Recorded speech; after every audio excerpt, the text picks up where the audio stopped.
ঢাকা ইউনিভার্সিটির খ ইউনিটের ইংরেজি প্রশ্ন ব্যাংক সলভ করার মাস্টার ক্লাসে তোমাদের স্বাগতম।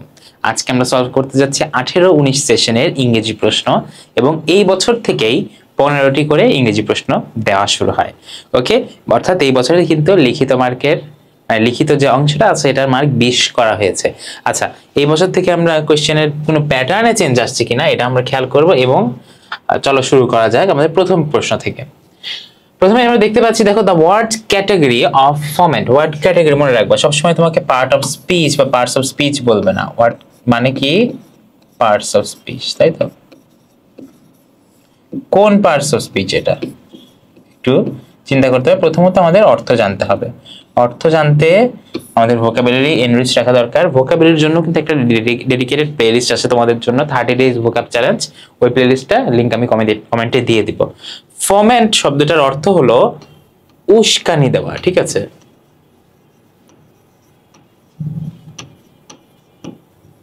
ফরম্যাট শব্দটার অর্থ কি? উস্কানি দেওয়া। আচ্ছা, ফরম্যাট শব্দটার অর্থ যদি বিবেচনা করো তাহলে দেখো এটা কোন পার্টস অফ স্পিচ হবে। অর্থ জানলে আসলে খুব ইজি, এটা ভার্ব, তাই না? কারণ দেওয়া এটা তো একটা কাজ। তারপরে দেখো 2 নম্বর প্রশ্ন, চলে যাওয়া যাক। In the sea flocks of flying fish skimmed in terror from the approaching hull, ঠিক আছে? আচ্ছা, আমরা খুব ইজিলি এই বাক্যর মডিফায়ার কতগুলো এটা বের করতে হবে, ঠিক আছে? আমরা জানি আর্টিকেল গুলোও কিন্তু মডিফায়ার হিসেবে কাউন্টেড, এটাকে আমরা জানি, অবশ্যই জানার কথা আমাদের। দেখো, in the sea flocks of flying fish, এই জিরান পার্টিসিপল এগুলো, ঠিক আছে? ফ্লাইং ফিশ, কেমন fish? Flying fish. Skimmed in terror from the approaching hull, ঠিক আছে? তাহলে কি আমরা বুঝতে পারছি যে মডিফায়ার কতগুলো? ঠিক 1 2 3 4। অ্যান্সার হবে এইটা।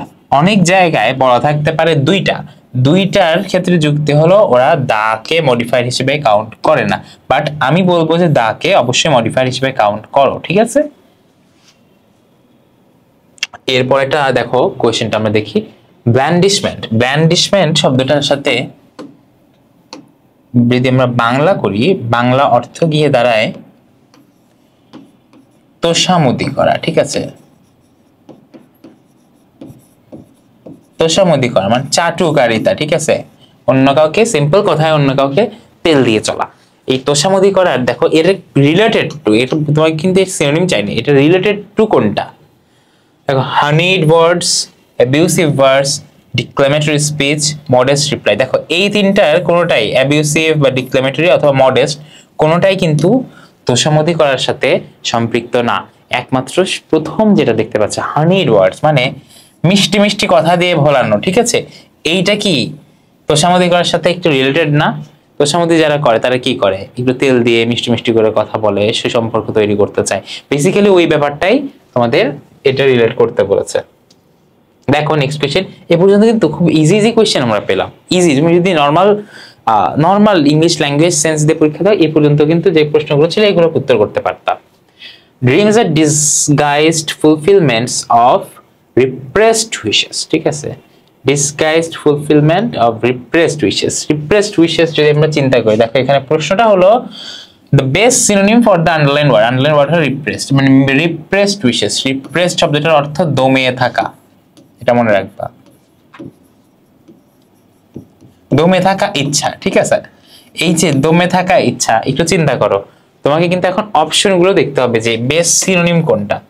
এনকারেজ শব্দটার অর্থ জানি আমরা, এনকারেজ শব্দটার অর্থ হলো ইন্সপায়ার করা বা কাউকে সাহস জোগাড়া, এটা তো হবে না, তাই না? রিপ্রেসড উইশেস মানে দমে থাকা ইচ্ছাগুলো। দেখো, লিবারেট মানে স্বাধীন করা, ঠিক আছে? এটাও সাথেও সম্পর্কিত না। অ্যাকমপ্লিশ মানে কোনো কিছু করে ফেলা, সাকসেসফুলি করে ফেলা, ঠিক আছে? অ্যাকমপ্লিশ করছি কোন একটা কাজ, এরকম, এগুলো না। সাবডিউ শব্দটার অর্থ হলো দমিয়ে রাখা, মনে রাখো। এটা দমে থাকা। রিপ্রেসড অ্যাডজেক্টিভ, আর সাবডিউ একটা ভার্ব যেটা হলো দমিয়ে রাখা।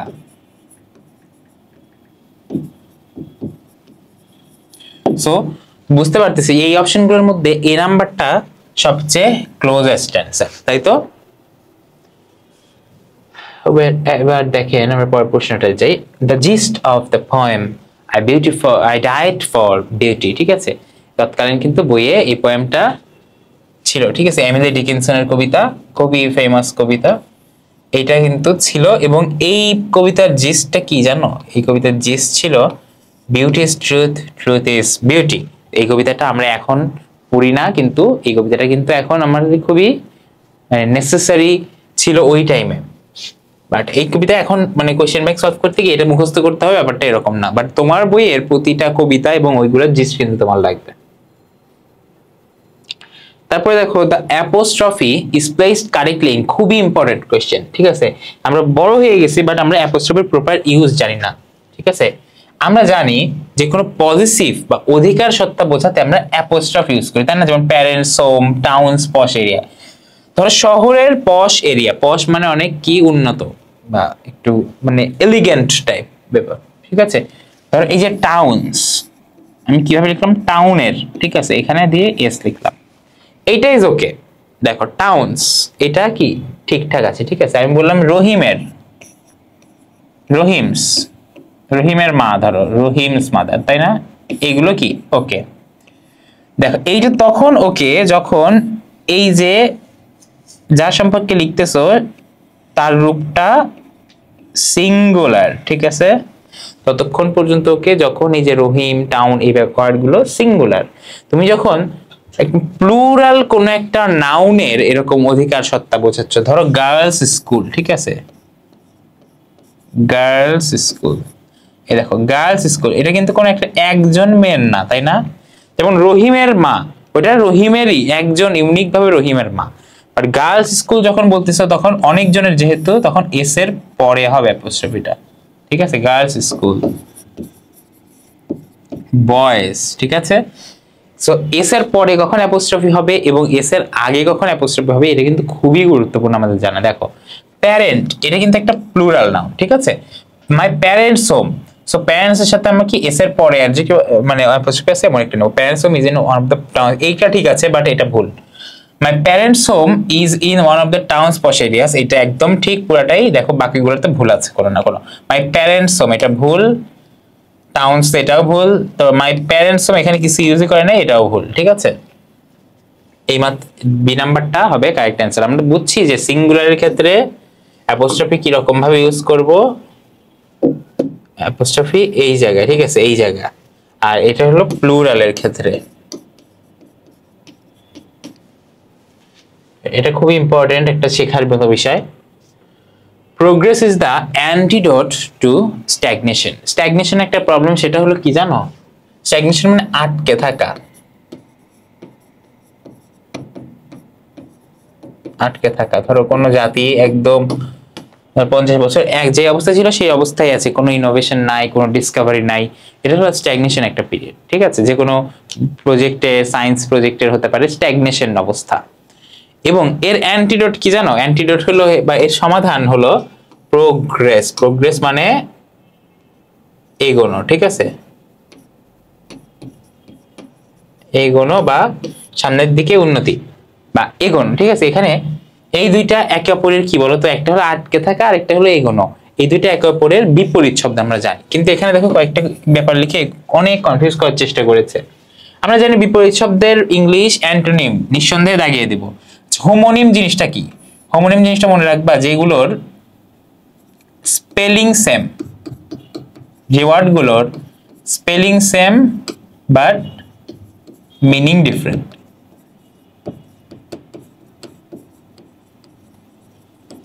ধরো তারপর সিনোনিম মানে তো আমরা জানি সমার্থক,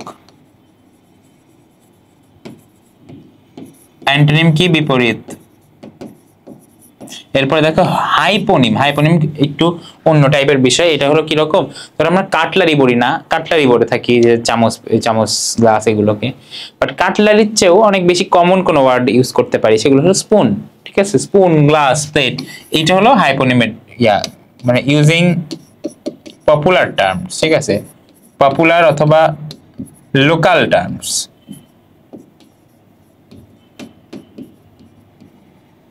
লোকাল টার্মস, ঠিক আছে, এটা হলো হাইপোনিম, বাট অ্যান্সার এখানে হবে antonym. The correct spelling, correct spelling দেখো কনসানশাস, কনসানশাস। ঠিক আছে, কনসানশাস, এটার পারফেক্ট স্পেলিং কোনটা? দেখো প্রথমে কনসাস বানানটা শিখি আমরা, তাই না? কনসাস, এই কনসান যখন শ্বাস বানাবা এই কনসানটুকু নিবা, ঠিক আছে? কনসান, ঠিক আছে, এটুকু সেম থাকবে।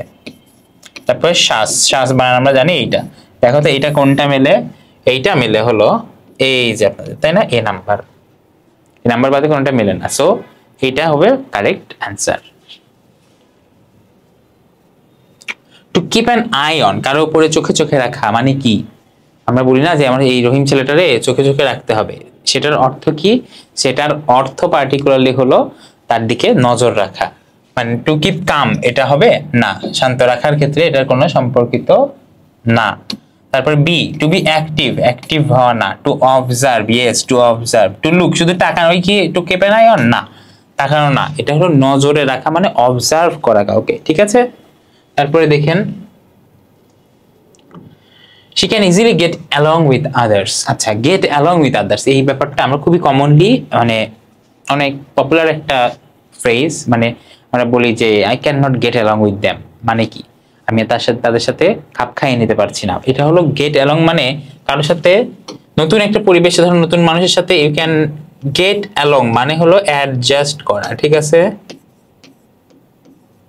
অ্যাডজাস্ট করা, বা বাংলা যদি লিখি মানিয়ে নেওয়া।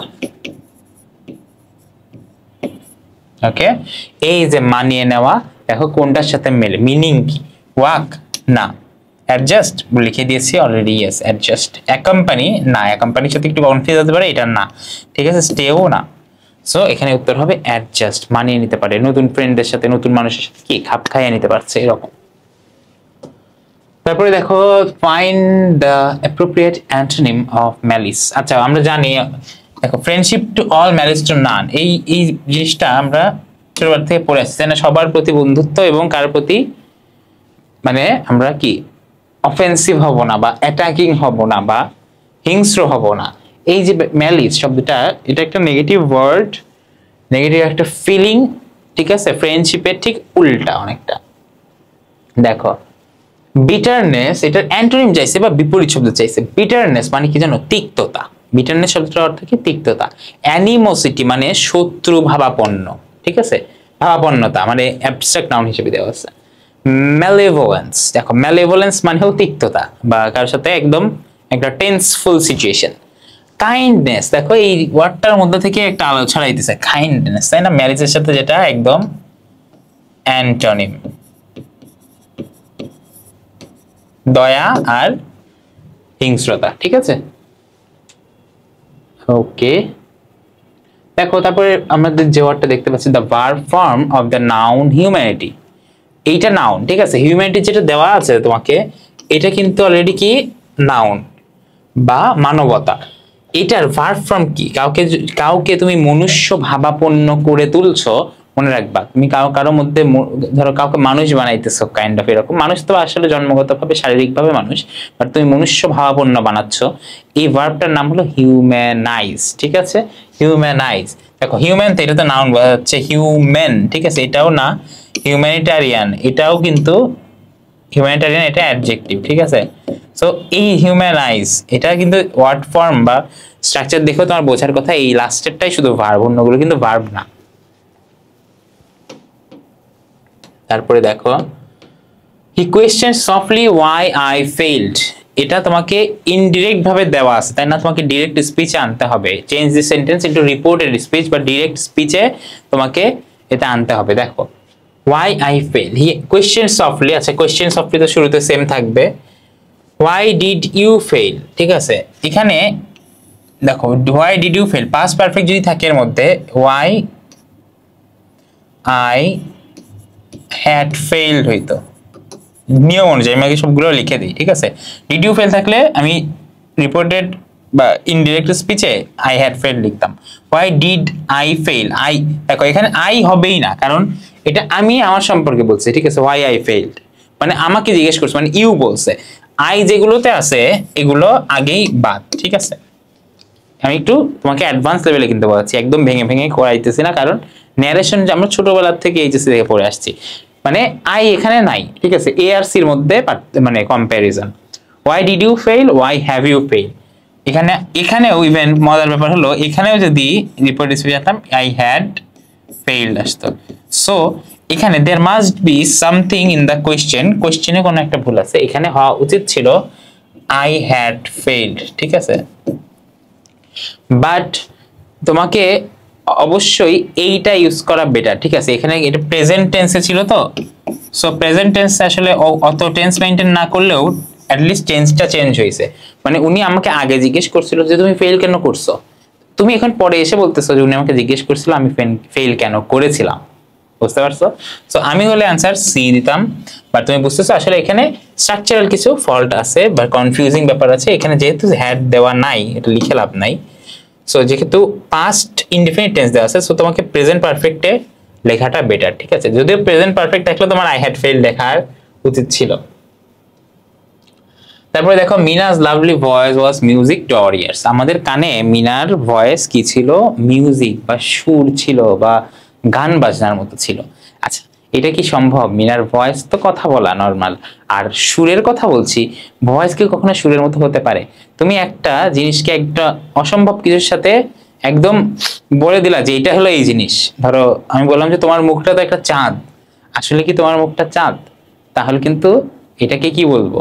যখন একটা প্রশংসার অর্থে বা যে কোনো অর্থে তুমি অন্য একটা জিনিসের সাথে, অসম্ভব জিনিসের সাথে ওইটাকে একদম মার্জ করে দাও, ওই জিনিসটাই বলো, তখন ওইটাকে বললি মেটাফোর আমরা, ঠিক আছে। মেটাফোর একটা জিনিস খুব ভালো মতো ফিগার অফ স্পিচে পড়বা, সেটা হলো মেটাফোর এবং সিমিলি। সিমিলিতে অ্যাজ, লাইক এগুলো উল্লেখ থাকে, ঠিক আছে। বাট মেটাফোরে একদম ডিরেক্ট বলবে যে ভয়েস ওয়াজ মিউজিক, ঠিক আছে। মিনার লাভলি ভয়েস কি ছিল? মিউজিক ছিল আমাদের কানে, বাট এটা মেটাফোর হবে, ঠিক আছে। তারপরে দেখো ট্রান্সলেশনের ক্ষেত্রে translate the sentence into English. কোনো কাজের দিকে থেকে উঁচু বা নিচু নয়, ঠিক আছে। ট্রান্সলেট সেন্টেন্স ইনটু কোনো কাজই কাজের দিক থেকে নিচু বা উঁচু নয়। এটা আমরা কেমনে করব একটু দেখি। দেখো, কোনো কাজই কাজের দিক থেকে নিচু বা উঁচু নয়। এখানে obviously no work is superior or inferior from its value. এখানে মূল্যের তো কথা আসবে না, ঠিক আছে, মূল্যের কথা তো বলে নাই, তো এটা আমরা দিব না। No work is better or worse as itself, ঠিক আছে, নিজের মতো খারাপ না, মানে এত হইল না, ঠিক আছে। অ্যাজ ইটসেলফ এটাও হবে না। দেখো, মেক সেন্স করতে হবে। ট্রান্সলেশনে যেটা সেন্স মেক করবে ওইটাই কিন্তু জাস্ট কি বলতো অ্যান্সার হবে। সি নাম্বারটা ইজিলি আমরা বুঝতে পারতেছি যে অ্যান্সার হবে আসলে। No work is superior or কি অর ইনফিরিয়র ইন ইটসেলফ, মানে কোনো ওয়ার্কই কাজ হিসেবে বা ওয়ার্কের মধ্যে এটা কি না, এটা সুপিরিয়র বা ইনফেরিয়র না। সব কাজকর্মই কিন্তু মূল্য আছে। No work is better and worse, এটা তো হবেই না, বেটারের পরে তো দেন ইউজ হয়, ঠিক আছে। সো এই ছিল আমাদের 18-19 সেশনের প্রশ্নের সমাধান, ঠিক আছে। এরপরে তোমরা আমাদের স্ক্রিনে দেখতে পাচ্ছ ভার্সিটি বি জয় 2.0 কোর্সের একটি ছবি। তোমরা আমাদের প্লেলিস্ট হয়তো অনেকদিন ফলো করো, 18-19 সেশনের কোয়েশ্চেন দেখছো মানে তুমি অলরেডি কোয়েশ্চেন সলভগুলো করছো, তোমরা জানো আমরা কেমন ক্লাস নেই। আকাশ ভাইয়ের জিকে ক্লাস নিশ্চয়ই করেছো, ঋষা আপুর বাংলা ক্লাস করেছো। আমরা সবাই থাকছি তোমাদের এই কোর্সে। তোমরা দেখতে পাচ্ছ আমি, আকাশ, ঋষা, ডিউক ইউনিটের 3rd সিয়াম আমার ফ্রেন্ড, এবং মইনুল ভাই, সাদি ভাই এবং অন্তর ভাই। ওনাদের সম্পর্কে কিছু বলারই নাই, ওনারা দীর্ঘ 9 বছর ধরে টিচিং এক্সপিরিয়েন্সে আছেন। তো আমরা মানবিক এবং বিভাগ পরিবর্তনের জন্য ইনশাআল্লাহ একটা রেভলিউশন করতে যাচ্ছি। এই কোর্সে তোমরা যে সার্ভিসটা পাবা এটা এই দামে, এই কোর্স ফিতে অন্য কোনো কোর্সে তুমি পাবা না, আই ক্যান অ্যাসিওর ইউ। অন্যরা কি করে আমি জানি না, বাট আমি তোমাদেরকে এইটা অ্যাসিওর করতে পারি যে তোমরা 120+ লাইভ ক্লাস পাচ্ছ, পার্সোনাল মেন্টরশিপ পাবো আমাদের সকল টিচারের সাথে। ওকে, বিশেষ করে আমি, আকাশ, সাথে ফুল টাইম 24 মানে 24 আওয়ার্স তোমাদের সাথে অ্যাক্টিভ থাকবো। এবং গ্রুপে প্রবলেম সলভিং বক্স পাবে, প্রতিদিন একটা রেগুলার বেসিসে এক্সাম পাবে এবং সেই এক্সামের কিন্তু তোমাদের সলভ শিট পেয়ে যাবা ঠিক এক্সামের পরপরই। এবং এই কোর্সটা যে তোমরা দেখতেছো, তোমরা নিশ্চয়ই আমাকে, আকাশকে এবং ঈশাকে অলরেডি চেনো। এই যে আমাদের এই কোর্সটা, এটার দাম রাখা হয়েছে মাত্র 3000 টাকা। ঠিক আছে, তুমি যদি মার্কেট সম্পর্কে অ্যানালিসিস করো তুমি জানো যে এই দামে আসলে কেমন কোর্স পাওয়া যায় বা অন্যরা কেমন কোর্স প্রোভাইড করছে। সো আশা করি তোমাদের জন্য, বেসিক্যালি তোমাদের জন্য চিন্তা করেই আমরা কোর্স ফিটা এত কমিয়ে এনেছি। হোপফুলি তোমাদের এতে উপকার হবে এবং ইনশাল্লাহ তোমাদের ঢাবি প্রস্তুতি বা ঢাবি জার্নি অনেক সুগম হবে। ওকে, নেক্সট দেখা হবে 19-20 সেশনের কোয়েশ্চেন নিয়ে। ততদিন ভালো থাকো, সুখে থাকো, আল্লাহ হাফেজ।